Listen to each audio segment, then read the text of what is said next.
For the most part, it's throw paper in. Pick your fold that you need. In this case, we'll do a half. And press start.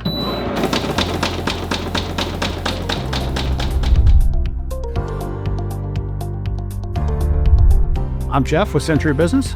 This is the Duplo 999A high-speed folder. I will fold a letter-sized piece of paper in half at 260 folds a minute.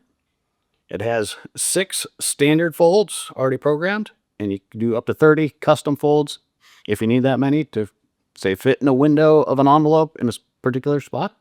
If you need to change your fold, press your fold, select the fold you select. We'll go Z fold this time. Speed is adjusted here, if you so choose. It automatically recognizes your paper size, so you don't have to worry about that. Once again, press the fold you like and hit start.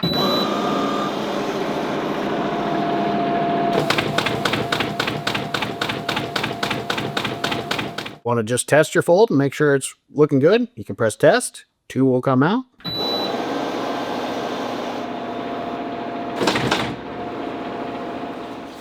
That way you can check your fold. Make sure you got the right fold. Orientation is correct. Previously it was the half fold.